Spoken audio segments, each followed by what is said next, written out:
عن عمر بن الخطاب قال قال رسول الله صلی اللہ علیہ وسلم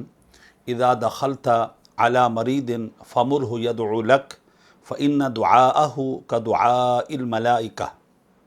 حضرت فاروق اعظم رضی اللہ تعالی عنہ نبی مکرم صلی اللہ علیہ وسلم کا ایک مبارک ارشاد وہ ہمیں سناتے ہیں، ہمیں بتاتے ہیں، فرماتے ہیں کہ حضور علیہ الصلاۃ والتسلیم نے ارشاد فرمایا، اے لوگو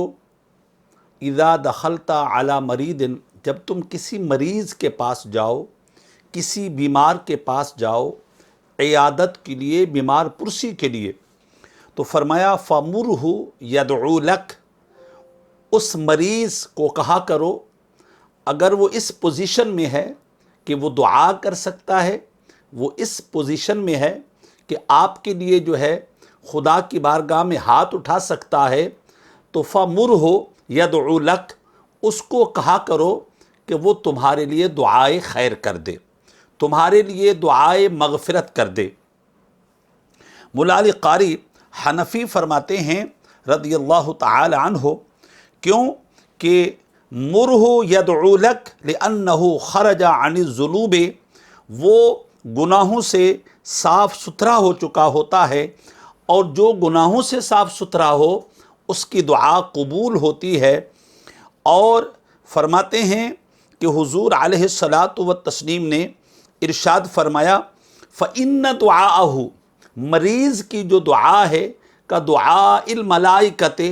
فرشتوں کی دعا کی طرح ہے، کہ جس طرح فرشتے خدا کی بارگاہ میں ہاتھ اٹھا دیں تو اللہ ان کے ہاتھوں کو خالی نہیں پلٹاتا، مریض خدا کی بارگاہ میں ہاتھ اٹھا دے، اور معتمر عمرہ کرنے والا خدا کی بارگاہ میں ہاتھ اٹھا دے، حاجی حج کرنے والا خدا کی بارگاہ میں ہاتھ اٹھا دے، اور اسی طرح عالم خدا کی بارگاہ میں ہاتھ اٹھا دے، اور نبی اللہ کی بارگاہ میں ہاتھ اٹھا دے، اللہ تبارک و تعالیٰ ان کے اٹھے ہوئے ہاتھوں کو خالی نہیں پلٹاتا، کیونکہ فرمایا کہ وہ بندہ، مریض بندہ جو ہے توبہ کر کر کے، وہ مریض بندہ جو ہے استغفار کر کے، مریض بندہ جو ہے خدا خوفی اپنے اوپر لاگو کر کے، مریض بندہ جو ہے وہ اللہ تبارک و تعالیٰ کی بارگاہ میں آہو زاری کر کے، تضرع کر کے، خوف اور خشیت کا اظہار کر کے گناہوں سے صاف ستھرا ہو چکا ہوتا ہے، گناہوں سے پاک صاف ہو چکا ہوتا ہے۔ اب وہ جو دعا کرے گا اللہ تبارک و تعالیٰ اس کے حق میں بھی